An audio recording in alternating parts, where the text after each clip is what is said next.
루카복음 9장. 예수님께서는 12제자를 불러 모으시어 모든 마귀를 쫓아내고 질병을 고치는 힘과 권한을 주셨다. 그리고 하느님의 나라를 선포하고 병자들을 고쳐주라고 보내시며 그들에게 이르셨다. 길을 떠날 때 아무것도 가져가지 마라. 지팡이도 여행 보따리도 빵도 돈도 여버릇도 지니지 마라. 어떤 집에 들어가거든 그곳을 떠날 때까지 거기에 머물러라. 사람들이 너희를 받아들이지 않으면 그 고을을 떠날 때 그들에게 보이는 증거로 너희 발에서 먼지를 털어버려라. 제자들은 떠나가서 이 마을 저 마을 돌아다니며 어디에서나 복음을 전하고 병을 고쳐주었다. 헤로데 영주는 이 모든 일을 전해 듣고 몹시 당황하였다. 더러는 요한이 죽은 이들 가운데에서 되살아났다 하고 더러는 엘리야가 나타났다 하는가 하면 또 어떤 이들은 옛 예언자 한 분이 다시 살아났다 하였기 때문이다. 그래서 헤로데는 이렇게 말하였다. 요한은 내가 목을 베었는데 소문에 들리는 이 사람은 누구인가? 그러면서 그는 예수님을 만나보려고 하였다. 사도들이 돌아와 자기들이 한 일을 예수님께 보고하였다. 그러자 예수님께서 그들을 따로 데리고 벳사이다라는 고을로 물러가셨다. 그러나 군중은 그것을 알고 예수님을 따라왔다. 예수님께서는 그들을 맞이하시어 하느님 나라에 관하여 말씀해 주시고 필요한 이들에게는 병을 고쳐주셨다. 날이 저물기 시작하자 12제자가 예수님께 다가와 말하였다. 군중을 돌려보내시어 주변 마을이나 졸락으로 가서 잠자리와 음식을 구하게 하십시오. 우리가 있는 이곳은 황량한 곳입니다. 예수님께서 너희가 그들에게 먹을 것을 주어라 하시니 제자들은 저희가 가서 이 모든 백성을 위하여 양식을 사오지 않는 한 저희에게는 빵 5개와 물고기 2마리밖에 없습니다. 하고 말하였다. 사실 장정만도 5,000명가량이나 되었다. 예수님께서는 제자들에게 이르셨다. 대충 50명씩 때를 지어 자리를 잡게 하여라. 제자들이 그렇게 하여 모두 자리를 잡았다. 예수님께서는 빵 5개와 물고기 2마리를 손에 들고 하늘을 우러러 그것들을 축복하신 다음 떼어 제자들에게 주시며 군중에게 나누어 주도록 하셨다. 사람들은 모두 배불리 먹었다. 그리고 남은 조각을 모으니 12강줄이나 되었다. 예수님께서 혼자 기도하실 때 제자들도 함께 있었는데 그분께서 군중이 나를 누구라고 하느냐 하고 물으셨다. 제자들이 대답하였다. 세례자 요한이라고 합니다. 그러나 어떤 이들은 엘리야라 하고 또 어떤 이들은 옛 예언자 한 분이 다시 살아나셨다고 합니다. 예수님께서 다시 그러면 너희는 나를 누구라고 하느냐 하시자 베드로가 하느님의 그리스도이십니다 하고 대답하였다. 그러자 예수님께서는 제자들에게 그것을 아무에게도 말하지 말라고 엄중하게 분부하셨다.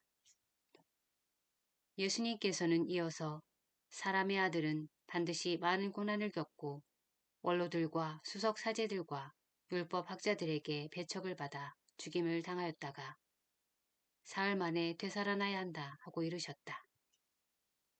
예수님께서는 이어서 사람의 아들은 반드시 많은 고난을 겪고 원로들과 수석 사제들과 율법 학자들에게 배척을 받아 죽임을 당하였다가 사흘 만에 되살아나야 한다 하고 이르셨다. 예수님께서는 모든 사람에게 말씀하셨다. 누구든지 내 뒤를 따라오려면 자신을 버리고 날마다 제 십자가를 지고 나를 따라야 한다. 정녕 자기 목숨을 구하려는 사람은 목숨을 잃을 것이고 나 때문에 자기 목숨을 잃는 그 사람은 목숨을 구할 것이다. 사람이 온 세상을 얻고도 자기 자신을 잃거나 해치게 되면 무슨 소용이 있느냐. 누구든지 나와 내 말을 부끄럽게 여기면 사람의 아들도 자기의 영광과 아버지와 거룩한 천사들의 영광에 쌓여올 때에 그를 부끄럽게 여길 것이다. 내가 참으로 너희에게 말한다. 이곳에 서 있는 이들 가운데에는 죽기 전에 하느님의 나라를 볼 사람들이 덜어 있다. 이 말씀을 하시고 여드레쯤 되었을 때 예수님께서 베드로와 요한과 야고보를 데리고 기도하시러 산에 오르셨다. 예수님께서 기도하시는데 그 얼굴 모습이 달라지고 의복은 하얗게 번쩍였다. 그리고 두 사람이 예수님과 이야기를 나누고 있었다. 그들은 모세와 엘리야였다. 영광에 쌓여 나타난 그들은 예수님께서 예루살렘에서 이루실 일, 곧 세상을 떠나실 일을 말하고 있었다. 베드로와 그 동료들은 잠에 빠졌다가 깨어나 예수님의 영광을 보고 그분과 함께 서 있는 두 사람도 보았다. 그 두 사람이 예수님에게서 떠나려고 할 때 베드로가 예수님께 말하였다. 스승님, 저희가 여기서 지내면 좋겠습니다. 저희가 초막셋을 지어 하나는 스승님께, 하나는 모세께, 또 하나는 엘리야께 드리겠습니다. 베드로는 자기가 무슨 말을 하는지도 몰랐다. 베드로가 이렇게 말하는데 구름이 일더니 그들을 덮었다. 그들이 구름 속으로 들어가자 제자들은 그만 겁이 났다. 이어 구름 속에서 이는 내가 선택한 아들이니 너희는 그의 말을 들어라 하는 소리가 났다. 이러한 소리가 울린 뒤에는 예수님만 보였다. 제자들은 침묵을 지켜 자기들이 본 것을 그때에는 아무에게도 알리지 않았다. 다음 날 그들이 산에서 내려가니 많은 군중이 그분께 마주왔다. 그때 군중 속에서 어떤 남자가 부르짖었다. 스승님, 청하건대 부디 제 아들을 보아주십시오. 저의 외아들입니다. 영이 아이를 사로잡기만 하면 아이가 갑자기 소리를 지릅니다. 영은 아이를 뒤흔들어 거품을 물게 합니다. 그리고 아이에게 온통 상처를 입히면서 좀처럼 떨어지지 않습니다. 그래서 스승님의 제자들에게 저 영을 쫓아달라고 청하였지만 그들은 쫓아내지 못하였습니다. 그러자 예수님께서 믿음이 없고 비뚤어진 세대야. 내가 언제까지 너희 곁에 있으면서 너희를 참아줘야 한다는 말이냐. 내 아들을 이리 데려오너라 하고 이르셨다. 아이가 다가오는 동안에도 마귀는 아이를 거꾸로 뜨리고 뒤흔들어댔다. 예수님께서는 그 더러운 영을 꾸짖어 아이를 고쳐주시고 나서 그 아버지에게 돌려주셨다. 사람들은 모두 하느님의 위대하심에 몹시 놀랐다. 사람들이 다 예수님께서 하신 모든 일을 보고 놀라워하는데 예수님께서 제자들에게 이르셨다. 너희는 이 말을 귀담아 들어라. 사람의 아들은 사람들의 손에 넘겨질 것이다. 그러나 제자들은 그 말씀을 알아듣지 못하였다. 그 뜻이 감춰져 있어서 이해하지 못하였던 것이다. 그들은 그 말씀에 관하여 묻는 것도 두려워하였다. 제자들 가운데 누가 가장 큰 사람이냐 하는 문제로 그들 사이에 논쟁이 일어났다. 예수님께서는 그들 마음속의 생각을 아시고 어린이 하나를 데려다가 곁에 세우신 다음 그들에게 이르셨다. 누구든지 이 어린이를 내 이름으로 받아들이면 나를 받아들이는 것이다. 그리고 나를 받아들이는 사람은 나를 보내신 분을 받아들이는 것이다. 너희 가운데에서 가장 작은 사람이야말로 가장 큰 사람이다. 요한이 예수님께 말하였다. 스승님, 어떤 사람이 스승님의 이름으로 마귀를 쫓아내는 것을 저희가 보았습니다. 그런데 그가 저희와 함께 스승님을 따르는 사람이 아니므로 저희는 그가 그런 일을 못하게 막아보려고 하였습니다. 그러자 예수님께서 그에게 이르셨다. 막지 마라. 너희를 반대하지 않는 이는 너희를 지지하는 사람이다. 하늘에 올라가실 때가 찾아 예수님께서는 예루살렘으로 가시려고 마음을 굳히셨다. 그래서 당신에 앞서 심부름꾼들을 보내셨다. 그들은 예수님을 모실 준비를 하려고 길을 떠나 사마리아인들의 한 마을로 들어갔다. 그러나 사마리아인들은 예수님을 맞아들이지 않았다. 그분께서 예루살렘으로 가시는 길이었기 때문이다. 야고보와 요한 제자가 그것을 보고 주님, 저희가 하늘에서 불을 불러내려 저들을 불살라버리기를 원하십니까? 하고 물었다. 예수님께서는 돌아서서 그들을 꾸짖으셨다. 그리하여 그들은 다른 마을로 갔다. 그들이 길을 가는데 어떤 사람이 예수님께 어디로 가시든지 저는 스승님을 따르겠습니다. 하고 말하였다. 그러자 예수님께서 그에게 말씀하셨다.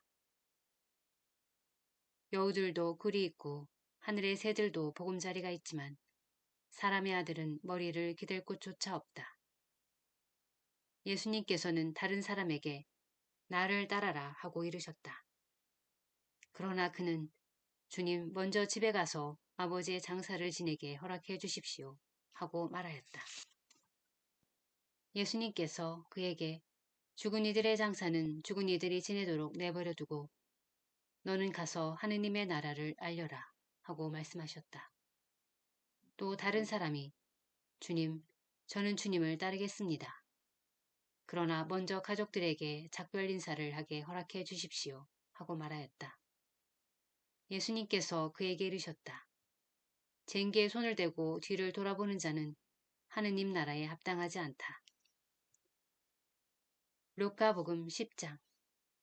그 뒤에 주님께서는 다른 제자 72명을 지명하시어 몸소 가시려는 모든 고을과 고장으로 당신의 앞서 둘씩 보내시며 그들에게 말씀하셨다. 수확할 것은 많은데 일꾼은 적다. 그러니 수확할 밭의 주인님께 일꾼을 보내주십사고 청하여라. 가거라.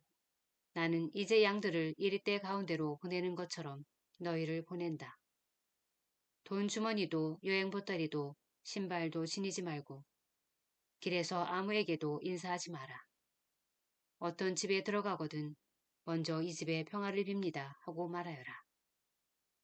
그 집에 평화를 받을 사람이 있으면 너희의 평화가 그 사람 위에 머무르고 그렇지 않으면 너희에게 되돌아올 것이다.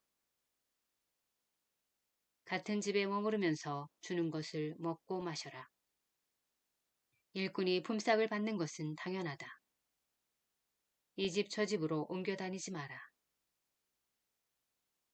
어떤 고을에 들어가든지 너희를 받아들이면 차려주는 음식을 먹어라. 그곳 병자들을 고쳐주며 하느님의 나라가 여러분에게 가까이 왔습니다 하고 말하여라. 어떤 고을에 들어가든지 너희를 받아들이지 않으면 한 길에 나가 말하여라. 여러분의 고을에서 우리 발에 묻은 먼지까지 여러분에게 털어버리고 갑니다. 그러나 이것만은 알아두십시오. 하느님의 나라가 가까이 왔습니다. 내가 너희에게 말한다. 그날에는 소돔이 그 고을보다 견디기 쉬울 것이다. 불행하여라 너 코라지나. 불행하여라 너 벳사이다야. 너희에게 일어난 기적들이 티로와 시돈에서 일어났더라면 그들은 벌써 잘옷을 입고 죄를 뒤집어 쓰고 앉아 회개하였을 것이다. 그러니 심판 때에 티로와 시돈이 너희보다 견디기 쉬울 것이다. 그리고 너 카파르나우마, 네가 하늘까지 오를성 싶으냐? 저승까지 떨어질 것이다.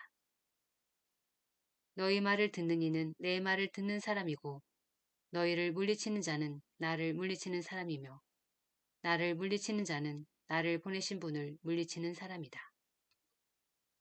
72 제자가 기뻐하며 돌아와 말하였다.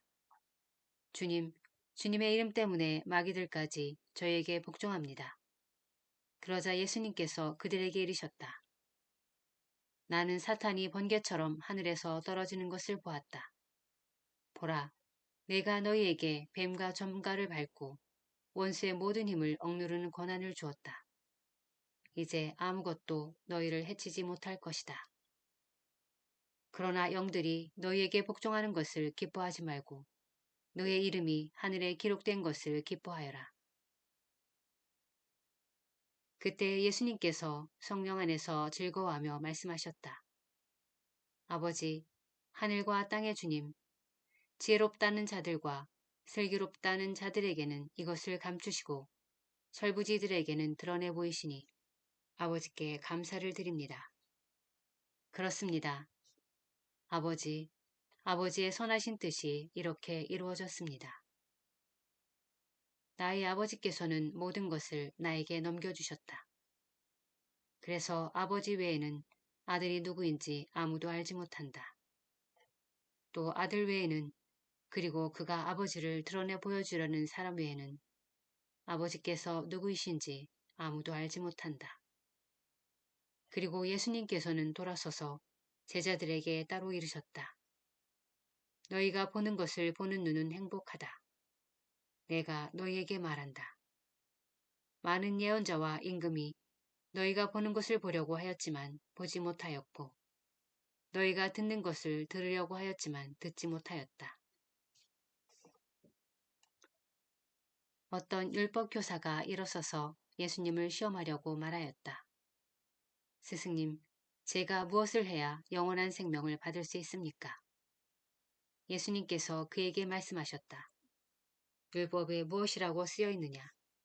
너는 어떻게 읽었느냐? 그가 내 마음을 다하고 내 목숨을 다하고 내 힘을 다하고 내 정신을 다하여 주 너의 하느님을 사랑하고 내 이웃을 너 자신처럼 사랑해야 한다 하였습니다. 하고 대답하자 예수님께서 그에게 이르셨다. 옳게 대답하였다. 그렇게 하여라. 그러면 내가 살 것이다. 그 율법 교사는 자기가 정당함을 드러내고 싶어서 예수님께 그러면 누가 저의 이웃입니까? 하고 물었다. 예수님께서 응답하셨다. 어떤 사람이 예루살렘에서 예리코로 내려가다가 강도들을 만났다. 강도들은 그의 옷을 벗기고 그를 때려 초주검으로 만들어 놓고 가버렸다. 마침 어떤 사제가 그 길로 내려가다가 그를 보고서는 길 반대쪽으로 지나가 버렸다. 레위인도 마찬가지로 그곳에 이르러 그를 보고서는 길 반대쪽으로 지나가 버렸다. 그런데 여행을 하던 어떤 사마리아인은 그가 있는 곳에 이르러 그를 보고서는 가엾은 마음이 들었다. 그래서 그에게 다가가 상처에 기름과 포도주를 붓고 싸맨 다음 자기 노새에 태워 여관으로 데리고 가서 돌보아 주었다. 이튿날 그는 2데나리온을 꺼내 여관 주인에게 주면서 저 사람을 돌봐 주십시오. 비용이 더 들면 제가 돌아올 때 갚아드리겠습니다. 하고 말하였다. 너는 이 세 사람 가운데에서 누가 강도를 만난 사람에게 이웃이 되어 주었다고 생각하느냐? 율법 교사가 그에게 자비를 베푼 사람입니다. 하고 대답하자 예수님께서 그에게 이르셨다. 가서 너도 그렇게 하여라. 그들이 길을 가다가 예수님께서 어떤 마을에 들어가셨다. 그러자 마르타라는 여자가 예수님을 자기 집으로 모셔드렸다. 마르타에게는 마리아라는 동생이 있었는데 마리아는 주님의 발치에 앉아 그분의 말씀을 듣고 있었다. 그러나 마르타는 갖가지 시중드는 일로 분주하였다. 그래서 예수님께 다가가 주님, 제 동생이 저 혼자 시중들게 내버려 두는데도 보고만 계십니까? 저를 도우라고 동생에게 일러주십시오 하고 말하였다. 주님께서 마르타에게 대답하셨다. 마르타야, 마르타야, 너는 많은 일을 염려하고 걱정하는구나. 그러나 필요한 것은 한 가지뿐이다. 마리아는 좋은 몫을 선택하였다. 그리고 그것을 빼앗기지 않을 것이다.